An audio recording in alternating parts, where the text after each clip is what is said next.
How did I end up in a holding cell while my brother and his wife planned to steal our father's inheritance? By dawn, they thought they had it all, but they never guessed the value of the watch on my wrist, or how calmly I would turn the tables. Can a quiet man outplay a family of schemers and walk out with everything they tried to take?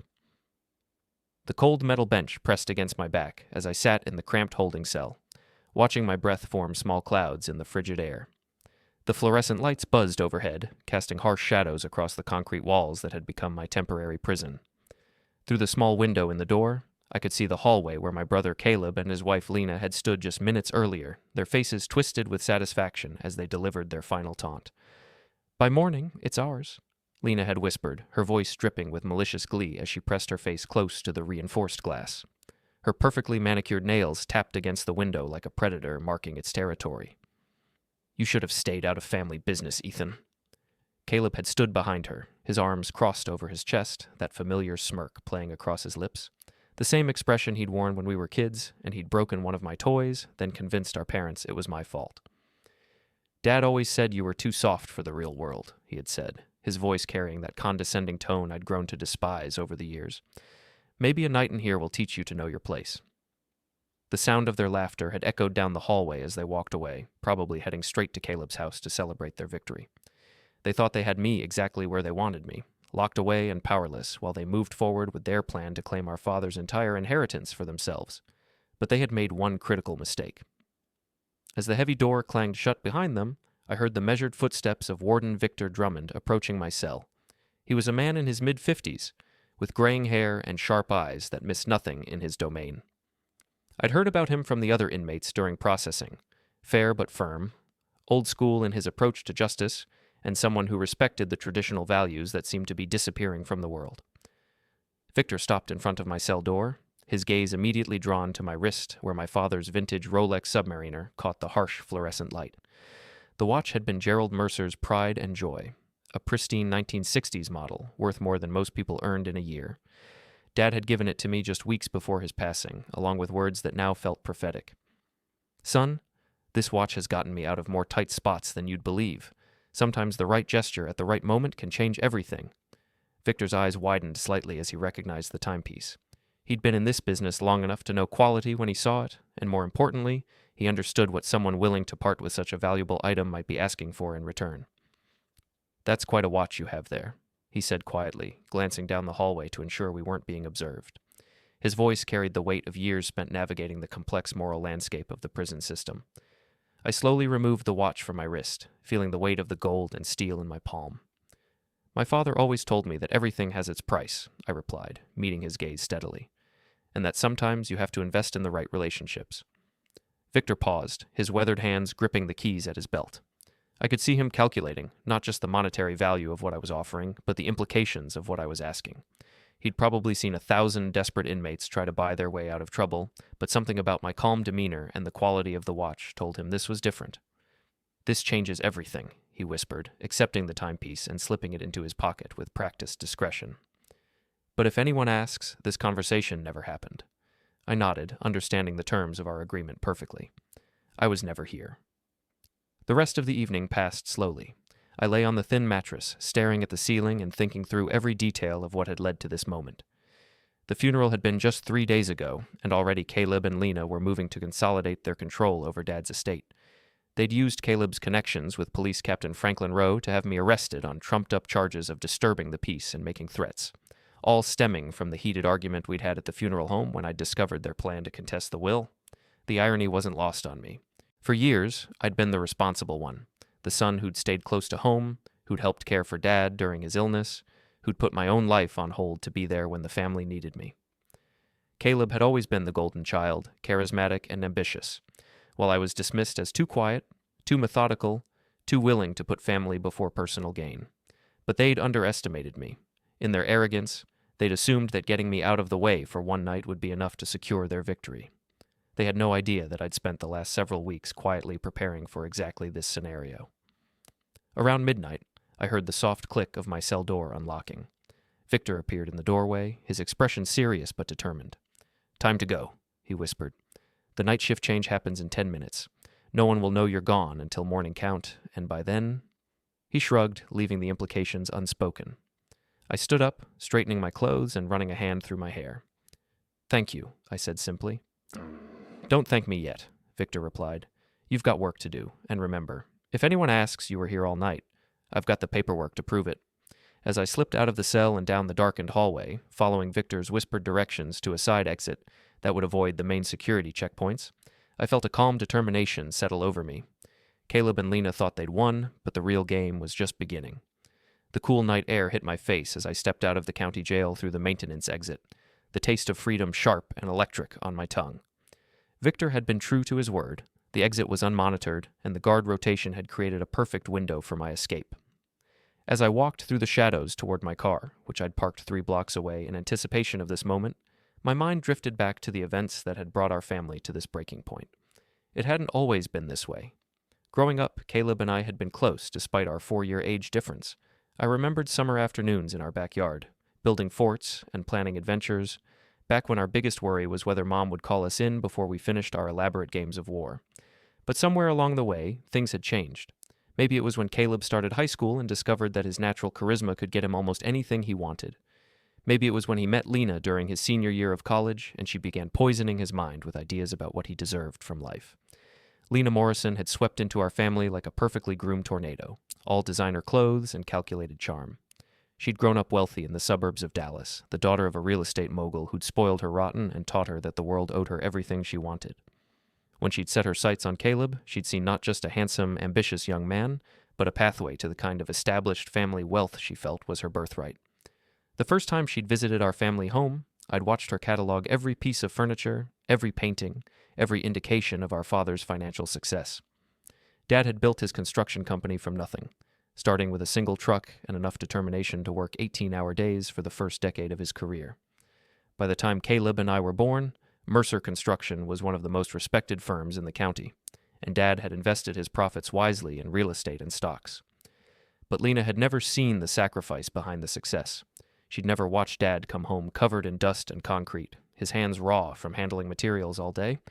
She'd never seen him hunched over the kitchen table at midnight, going over bids and contracts, making sure every detail was perfect because his reputation was everything. To her, our family's wealth was just a resource to be exploited, and she'd spent the last 15 years slowly convincing Caleb that he deserved a larger share of it. The turning point had come 2 years ago, when Dad's health started declining. The doctors had diagnosed him with emphysema, probably from decades of exposure to construction dust before safety regulations were properly enforced. As his condition worsened, someone needed to step up and help manage his affairs. I'd volunteered immediately, taking a leave of absence from my job as a civil engineer to move back home and assist with both his medical care and the business decisions that still required his attention. Caleb had been conspicuously absent during those months. He'd visit occasionally, usually when Lena pushed him to check on the old man, but he'd never stayed long enough to help with the difficult daily tasks of managing Dad's care. Instead, he and Lena had spent their time researching inheritance law and making subtle suggestions about how Dad should simplify his estate planning. I remembered one particularly painful conversation from last Christmas when the whole family had gathered for dinner. Dad had been having a good day, his breathing easier than usual, and he'd been telling stories about the early days of his business. Lena had listened with apparent interest, but I'd caught her exchanging meaningful glances with Caleb whenever Dad mentioned specific properties or investments. "You know, Gerald," she'd said during dessert, her voice sweet and concerned, "you really should think about making things easier for the boys when the time comes. All these different properties and accounts. It's going to be so complicated for them to sort out." Dad had looked at her sharply, his businessman's instincts still intact despite his illness. "The boys are smart enough to handle whatever I leave them," he'd replied firmly. "And Ethan's been learning the details of everything anyway." That comment had sparked the first open argument between Caleb and me about the inheritance. Later that evening, after our parents had gone to bed, Caleb had cornered me in the kitchen. "What exactly are you trying to pull here, Ethan?" he'd demanded, his face flushed with anger and wine. "Moving back home, playing the devoted son? Do you think Dad doesn't see what you're doing?"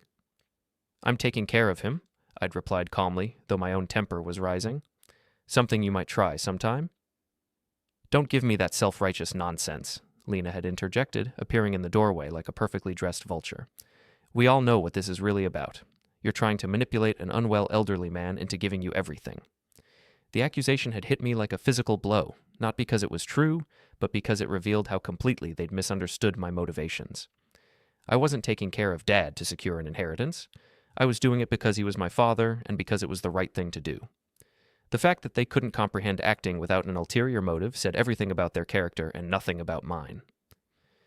"Get out of my parents' house," I'd said quietly, my voice steady despite the rage building in my chest. "Your parents' house?" Caleb had laughed bitterly.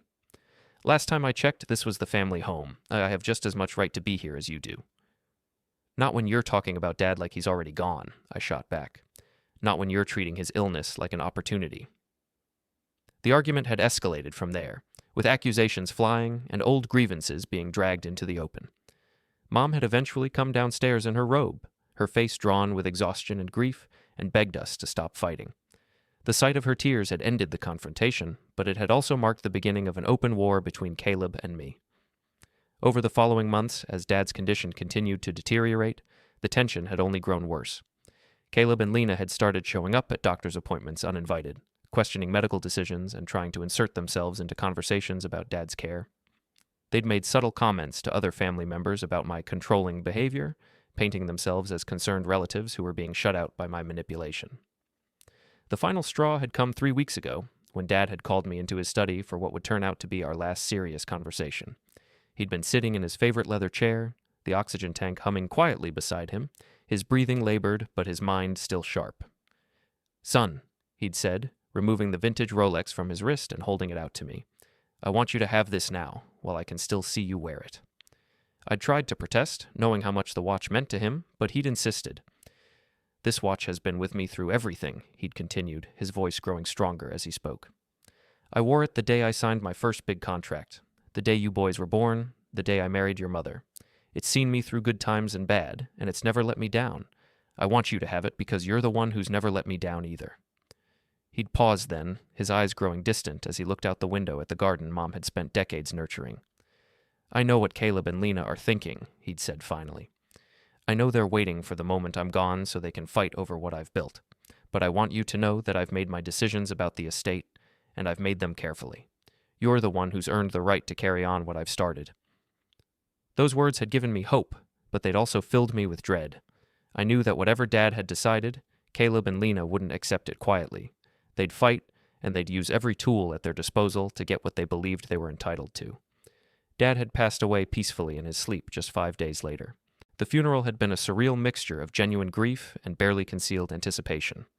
I'd watched Caleb and Lena work the crowd of mourners, making sure everyone knew how devastated they were, how much they'd loved Gerald Mercer, how committed they were to preserving his legacy. It had been a masterful performance, and it had made me sick to my stomach.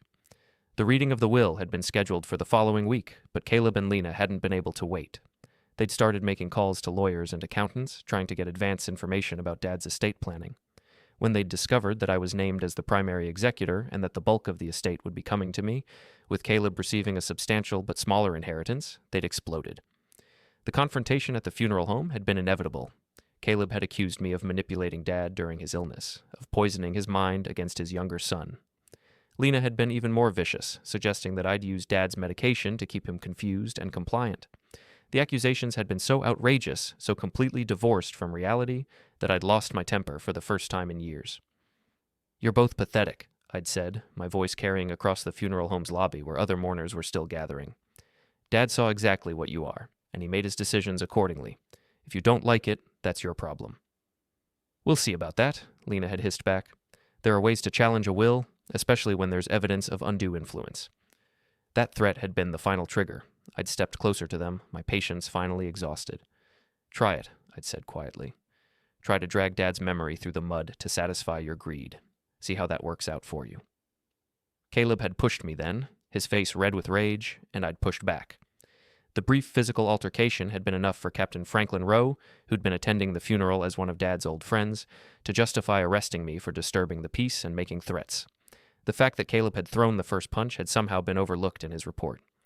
Now, as I drove through the empty streets toward my apartment, I reflected on how perfectly their plan had unfolded. With me locked up overnight, they'd have a clear field to visit the notary first thing in the morning and begin the process of challenging the will. They probably thought they'd bought themselves enough time to establish legal momentum before I could respond. But they'd made one crucial miscalculation. They'd assumed that I was as unprepared and reactive as they were. They had no idea that I'd spent weeks anticipating exactly this scenario and putting contingencies in place. Dad had taught me that the key to success in any business was preparation, and I'd applied that lesson to protecting his legacy. As I pulled into my apartment complex, I checked my phone and saw several missed calls from my old college friend Vanna Grant, who'd become one of the most respected estate attorneys in the state. I'd reached out to her weeks ago when it became clear that Caleb and Lena were planning to contest the will, and she'd been quietly preparing for this exact situation. I had work to do, and less than 6 hours before Caleb and Lena expected to begin their victory lap. But I was ready for them, and I had allies they knew nothing about. The real game was about to begin. I sat in my apartment as dawn broke over the city, nursing my third cup of coffee and reviewing the documents spread across my kitchen table.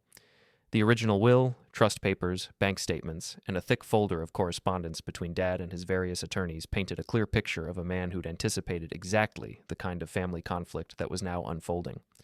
Gerald Mercer had been many things, but naive wasn't one of them. My phone buzzed with a text from my mother, Janet. "Haven't heard from you since yesterday. Are you all right? Caleb said there was some trouble at the funeral home."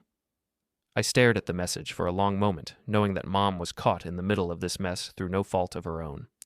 At 70, she was dealing with the grief of losing her husband of 45 years while watching her sons tear each other apart over his legacy. I typed back quickly, "I'm fine, Mom. Everything will be sorted out soon, I promise." What I didn't tell her was that Caleb and Lena had already started working on her, dropping subtle hints about my controlling behavior and suggesting that she might be better off if the inheritance was more fairly distributed. I'd seen the confusion and pain in her eyes at the funeral, torn between her natural loyalty to both her sons and her growing awareness that one of them was willing to destroy the family to get what he wanted. At 7:30, my phone rang. Vanna Grant's name appeared on the screen, and I answered immediately. "Please tell me you're not calling from a jail cell," she said without preamble, her voice carrying the crisp efficiency that had made her one of the most successful attorneys in the state. "I'm home," I replied, "and I have everything you asked for." "Good, because I just got off the phone with Helena Price's office." Helena was the notary public who would be handling the inheritance paperwork. "Your brother and his wife have an appointment scheduled for 10 o'clock this morning. They're planning to challenge the will on grounds of undue influence and mental incapacity." I felt my jaw clench. Dad was sharp as a tack right up until the end. Anyone who spent 5 minutes with him could see that. "I know, and we can prove it. But they're also going to claim that you manipulated him during his illness, that you isolated him from other family members and pressured him into changing his estate planning. They've apparently been building a narrative about this for months." The audacity of it took my breath away. I'd been the one caring for Dad, helping him maintain his dignity and independence as his health declined. The idea that they could twist that devotion into something sinister was both infuriating and heartbreaking. "What do we need to do?" I asked. "Meet me at my office in an hour," Vanna replied. "Bring everything. The original will, all the trust documents, any correspondence you have with your father about his estate planning. And Ethan, bring that folder of text messages and emails you mentioned. If they want to play dirty, we're going to show everyone exactly what kind of people they really are." After ending the call, I gathered the documents and headed out. The morning was crisp and clear, the kind of autumn day Dad had always loved. As I drove across town to Vanna's office, I found myself thinking about the conversation we'd had just 2 weeks before he passed away, when he'd pulled me aside after one of Caleb's increasingly frequent visits. "That boy's got $signs in his eyes," Dad had said, his voice heavy with disappointment. "I keep hoping he'll grow out of it, that he'll remember what I taught him about working for what you want. But that wife of his, she's got him convinced the world owes him something." "Maybe if we talk to him," I'd suggested, though even then I'd known it was probably too late. "Son, I've been watching people for 72 years, Dad had replied. "I know the difference between someone who's temporarily lost their way and someone who's chosen their path. Caleb's made his choice. Now I have to make mine." Vanna's office was located in a converted Victorian mansion downtown, the kind of elegant, understated space that spoke to both her success and her good taste. She met me in the lobby, her silver hair pulled back in a neat bun, wearing a charcoal suit that projected both authority and approachability. We'd known each other since college, where she'd been the star of the debate team, and I'd been the quiet engineering student who'd somehow ended up in her social circle. Over the years, we'd maintained a friendship built on mutual respect and shared values. "You look terrible," she said by way of greeting, leading me up the stairs to her office. "It's been a long night," I replied. Her office was lined with law books and diplomas, but the personal touches, Family photos, a small collection of antique fountain pens, a vase of fresh flowers made it feel warm rather than intimidating. She gestured for me to sit in one of the leather chairs facing her desk while she poured coffee from a silver service. "Tell me exactly what happened at the funeral home," she said, settling into her chair and pulling out a legal pad. I walked her through the confrontation, from Caleb's initial accusations to the moment Captain Rowe had decided to arrest me. Vanna took notes, occasionally asking for clarification or additional details. "And they actually said they were going to challenge the will based on undue influence?" she asked. Lena did. She said there were ways to challenge it, especially when there was evidence of manipulation. Vanna shook her head. "The arrogance is breathtaking. Do they have any idea how difficult it is to prove undue influence? Especially when the deceased was as mentally sharp as your father was." She pulled out a thick file folder and opened it on her desk. "I've been doing some research since you first called me about this situation. Your father's will is ironclad. It was drafted by one of the best estate attorneys in the state, witnessed properly, and signed when he was clearly of sound mind. But more importantly, the medical records from his final 6 months show no evidence of cognitive decline. His doctors will testify that he remained mentally competent right up until he passed away." "What about the inheritance distribution?" I asked. "I know Caleb expected to get half of everything." "Your father left Caleb a substantial inheritance, almost $2 million in cash and investments. That's hardly the act of someone who was being manipulated into cutting his son out of the will, but the bulk of the estate, including the family home and the business, goes to you, along with specific instructions about preserving the family legacy." She pulled out a copy of the will and pointed to a specific clause. "This is the key provision. Your father specifically states that he's leaving the primary inheritance to you because of your demonstrated commitment to family values and responsible stewardship. He goes on to detail your care during his illness and your understanding of his vision for the family's future." I felt a lump form in my throat as I read Dad's words. Even in a legal document, his love and respect came through clearly. "There's more," Vanna continued. "I've been in contact with Dr. Patricia Vance, your father's primary physician. She's willing to testify about his mental state during his final months. She says he was not only competent, but actively engaged in planning for his family's future. She has detailed notes about conversations where he expressed concern about Caleb's financial irresponsibility and Lena's influence." "Will that be enough to stop them?" "More than enough. But Ethan, I need to ask you something, and I need you to be completely honest with me. Is there anything at all that they could point to as evidence of manipulation? Any time when you might have pressured your father about the inheritance, or tried to influence his decisions?" I thought carefully before answering. "Never. In fact, I tried to stay out of his estate planning entirely. The only time we discussed it was when he brought it up, and even then, I usually tried to change the subject. I didn't want him to think I was only taking care of him because of what I might inherit." Vanna nodded, making another note. "That's exactly what I hoped you'd say, and it's consistent with what Dr. Vance told me. She said your father often spoke about how you refused to discuss inheritance matters, and how that convinced him you were the right person to trust with his legacy." She closed the file and leaned back in her chair. "Here's what's going to happen. They'll go to Helena Price's office this morning, expecting to file their challenge unopposed. They think you're still locked up and unable to respond. But we're going to be there waiting for them, with all the documentation we need to shut down their challenge before it even begins." "What about Captain Rowe? He's the one who arrested me, and he's clearly in Caleb's corner." "I've already made some calls about that," Vanna said with a slight smile. "It turns out that arresting someone for disturbing the peace at their own father's funeral, especially when multiple witnesses saw the other party throw the first punch, doesn't look very good on a police report. Captain Rowe is going to find himself answering some uncomfortable questions from his superiors." I felt a weight lifting from my shoulders for the first time in days. "So we can stop them?" "We can do better than that. We can expose them. That folder of text messages and emails you mentioned, I want to see everything."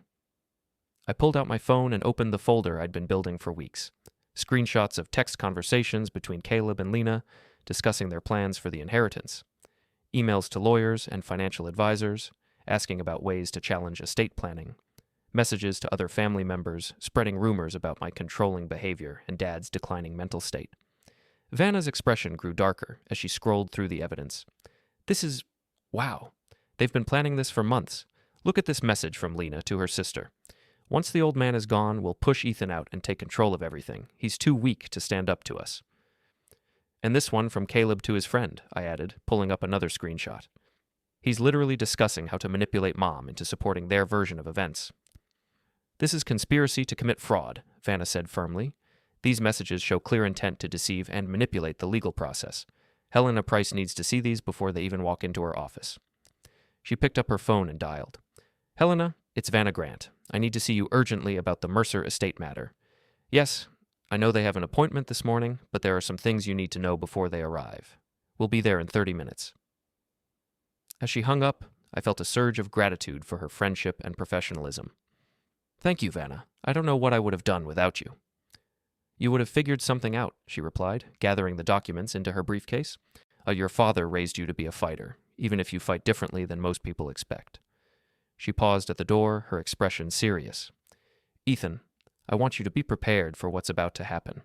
When we expose their plan, when we show Helena and everyone else what they've been doing, it's going to destroy any chance of reconciliation with your brother. This will end your relationship permanently. I thought about that for a moment, remembering the brother I'd grown up with, the one who'd taught me to throw a baseball and helped me with my homework.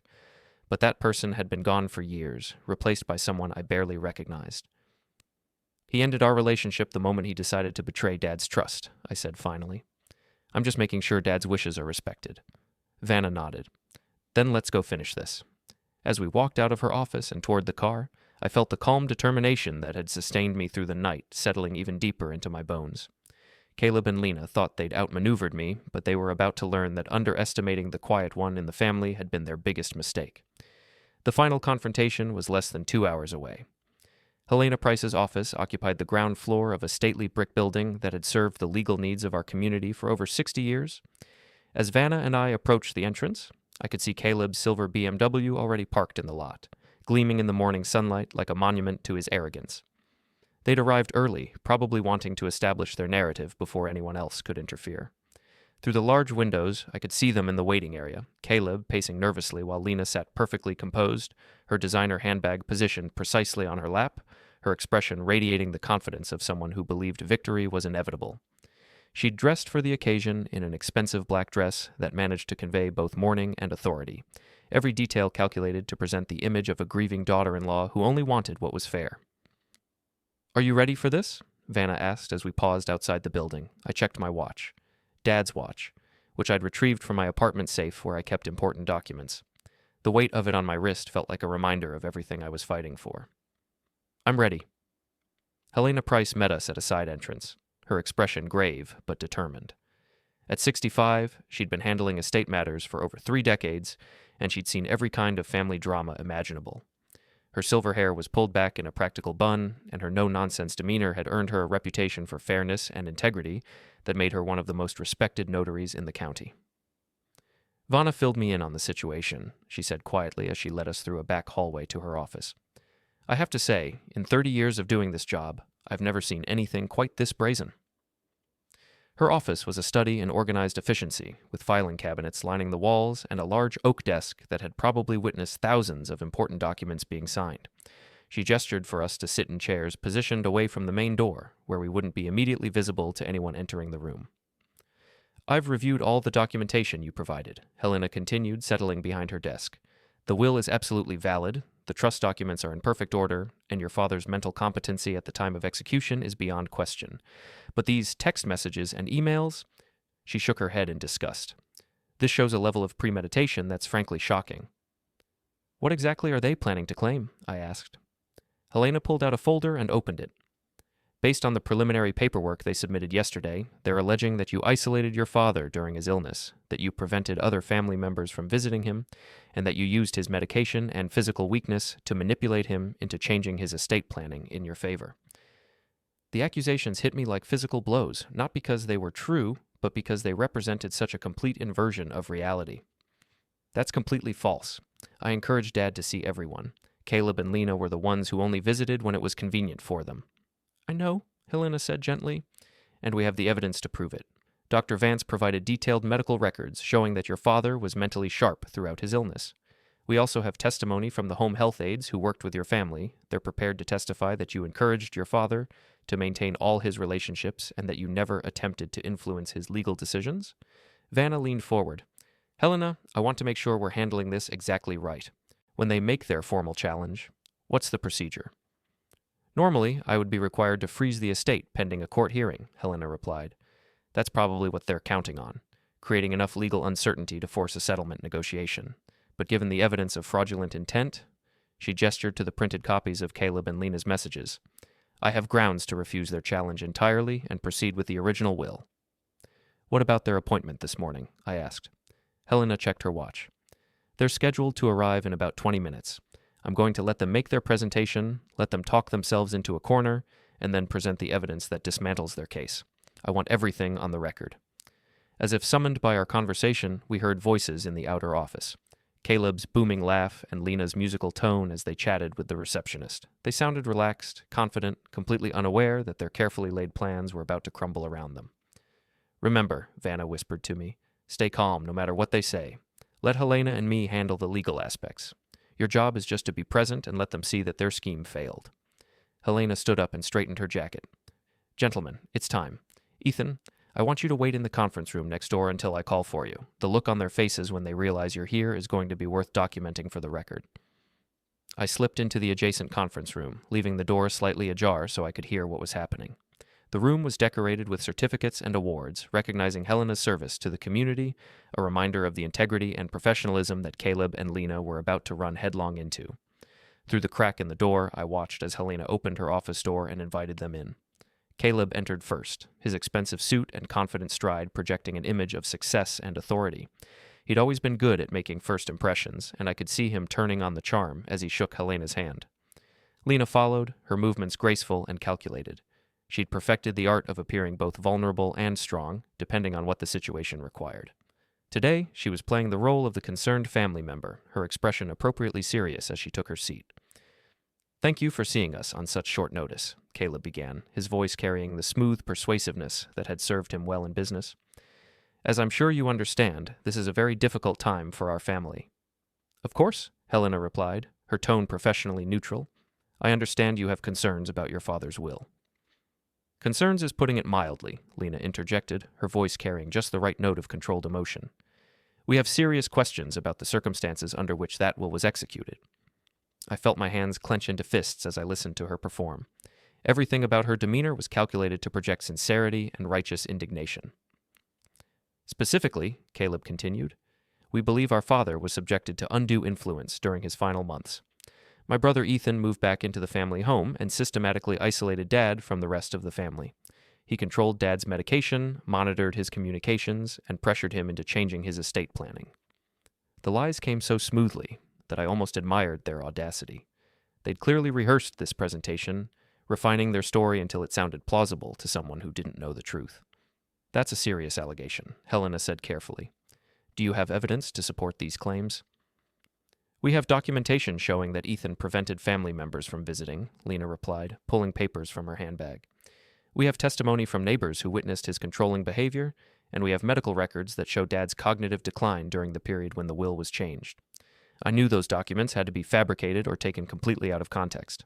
Dad's medical records clearly showed no cognitive decline, and I'd never prevented anyone from visiting, but they were betting that Helena wouldn't have access to the real records or that they could create enough doubt to force a settlement.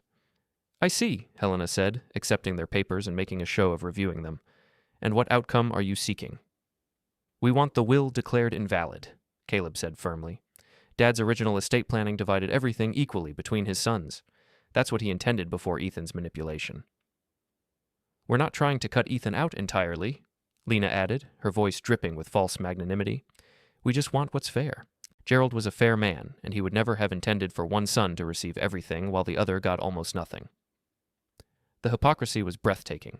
Caleb was set to inherit almost $2 million under Dad's will, hardly almost nothing by any reasonable standard. But they wanted it all, and they were willing to destroy Dad's reputation and our family's unity to get it. Helena set their papers aside and folded her hands on her desk. Before we proceed, I need to inform you that there are some irregularities in your presentation that need to be addressed. I saw Caleb and Lena exchange a quick glance, the first crack in their confident facade. What kind of irregularities? Caleb asked. Well, for starters, Helena replied, the medical records you've provided don't match the official records from your father's physician. Dr. Vance has provided a complete file showing that Gerald Mercer was mentally competent throughout his illness. Lena's carefully composed expression flickered. There must be some mistake. We obtained those records directly from... From whom? Helena interrupted. Because Dr. Vance's office has no record of releasing any medical information to either of you. The silence that followed was deafening. I could see Caleb's jaw working as he tried to formulate a response that wouldn't dig them deeper into the hole they'd created.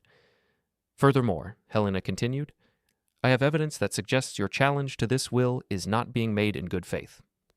She opened her desk drawer and pulled out the printed copies of their text messages and emails. The color drained from Lena's face as she recognized her own words staring back at her. I believe you're familiar with these communications? Helena asked, spreading the papers across her desk. Caleb leaned forward to look at the documents, and I watched his confident demeanor crumble as he grasped the full scope of what had been exposed. Every scheming conversation, every manipulative plan, every cold comment about Dad's passing was laid out in black and white. Where did you get those? Lena demanded, her voice rising with panic. That's not important, Helena replied firmly. What's important is that these communications show clear evidence of conspiracy to defraud the estate through false claims and fabricated evidence. You can't use private communications, Caleb began. I can when they demonstrate fraudulent intent, Helena cut him off. These messages show that you've been planning to challenge this will for months, that you've discussed fabricating evidence, and that you've attempted to manipulate other family members to support false claims. The room fell silent, except for the sound of Lena's sharp breathing. I could see her mind racing, trying to find some way to salvage their position. There's one more thing, Helena said quietly. You've based your entire challenge on the assumption that Ethan Mercer is unable to respond to your allegations because he's currently incarcerated. Is that correct? Yes, Caleb replied, though his voice lacked its earlier confidence. He was arrested yesterday for making threats and disturbing the peace. He's being held pending arraignment. Helena nodded slowly. I see. And you believed this would give you a clear field to file your fraudulent challenge without opposition. It's not fraudulent, Lena started to protest. Mrs. Mercer, Helena interrupted, her voice carrying the full weight of her authority. I think it's time you met someone. She looked toward the conference room door and nodded. That was my cue.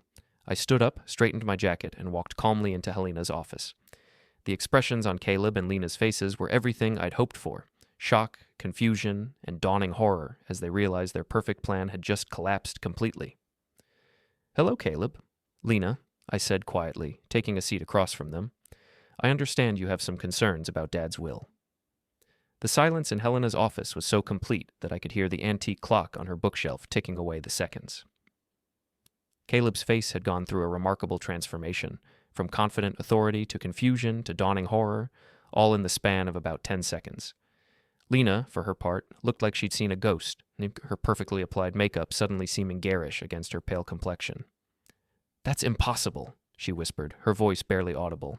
You're supposed to be in jail? I finished calmly, settling into my chair and meeting her gaze steadily. Yes, I imagine that was a crucial part of your plan. Unfortunately for you, things didn't work out quite the way you expected. Caleb found his voice first, though it came out as more of a croak. How are you here? Captain Rowe said a lot of things, I replied. But as it turns out, arresting someone on trumped-up charges to help your friends steal an inheritance is the kind of thing that attracts attention from his superiors. He's having a very interesting conversation with Internal Affairs right about now. I could see the wheels turning in Caleb's mind as he tried to process this new information. His alliance with Captain Rowe had been one of his key advantages, and the realization that it had not only failed but potentially backfired was clearly devastating. This is all very dramatic, Lena said, attempting to regain her composure, but it doesn't change the facts about Gerald's mental state during his final months.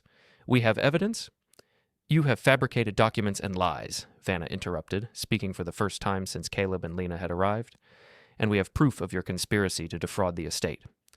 She stood up and moved to stand behind Helena's desk, her presence adding an additional layer of legal authority to the proceedings. Mrs. Mercer, Mr. Mercer, I'm Vanna Grant, and I represent the estate of Gerald Mercer. I think you should know that your text messages and emails documenting your fraudulent scheme have been turned over to the district attorney's office. The color drained from Lena's face completely.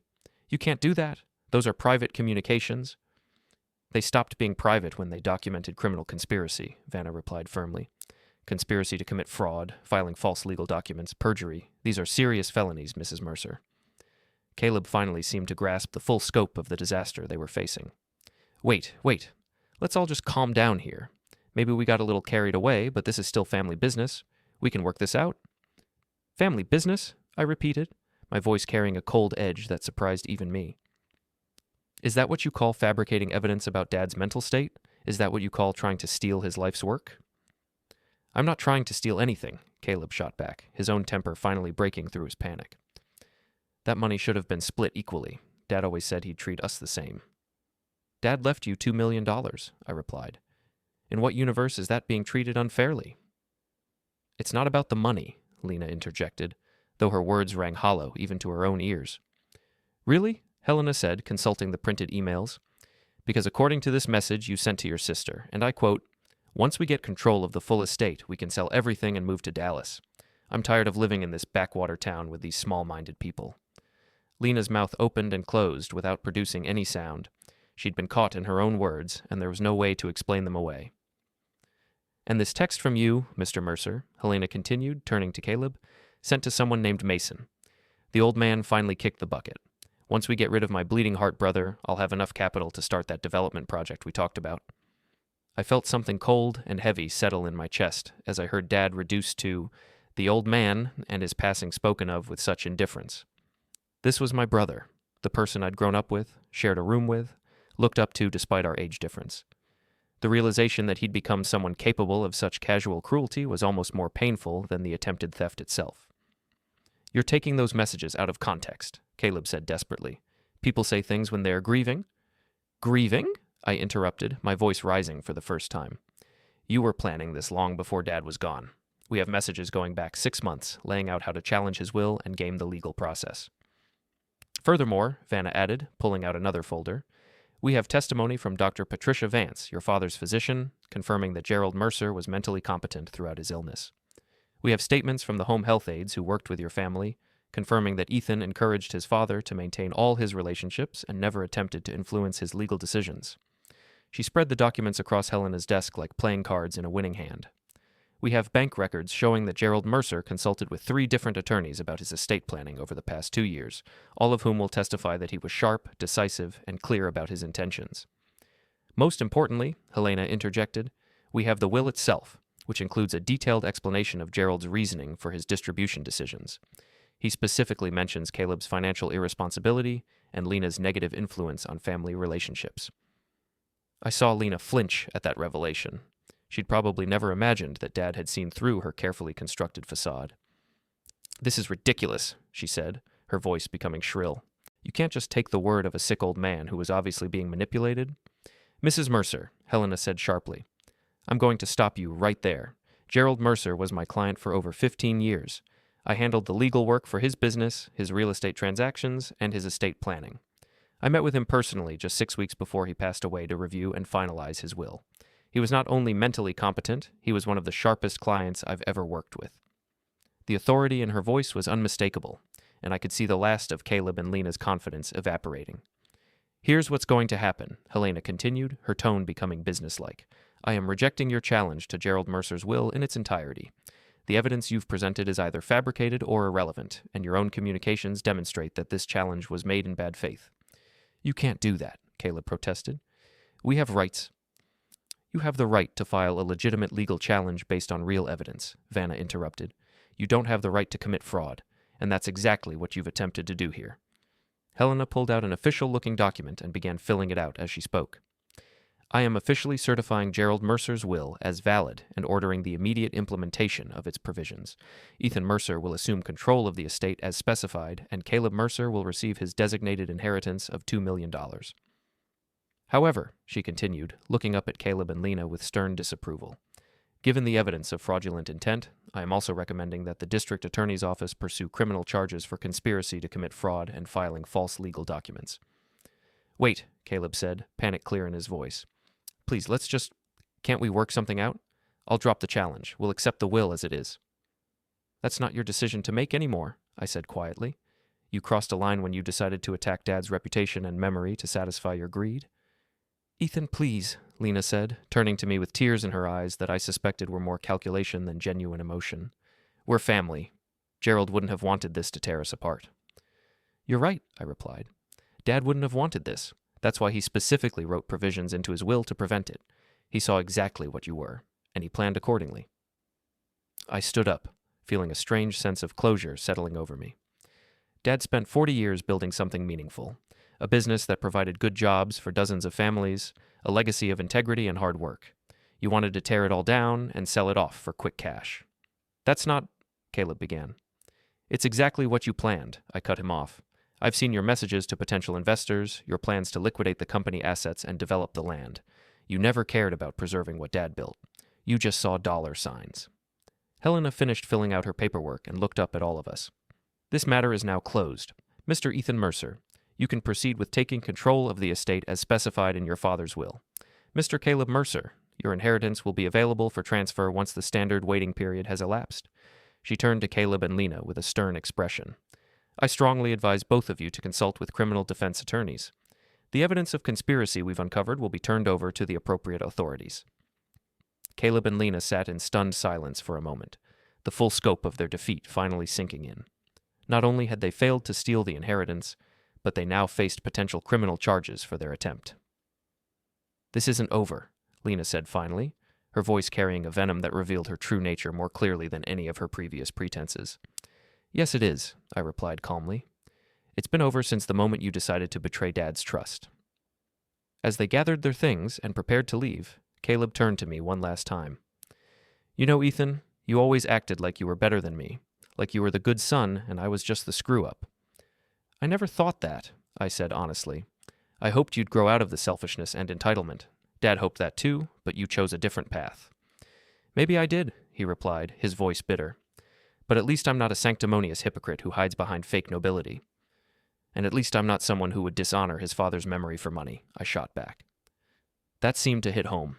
Caleb's face flushed red, but he didn't respond. He and Lena left Helena's office in silence, their dreams of easy wealth crumbling behind them. After they were gone, Helena, Vanna, and I sat in the quiet office for a few moments, processing what had just happened. Well, Helena said finally, in 30 years of doing this job, that was certainly one of the more dramatic estate disputes I've handled. Will the criminal charges stick? I asked Vanna. Absolutely, she replied. The evidence is overwhelming, and the DA takes fraud cases seriously, especially when they involve elderly victims. They're looking at significant fines and possible jail time. I felt a complex mixture of satisfaction and sadness.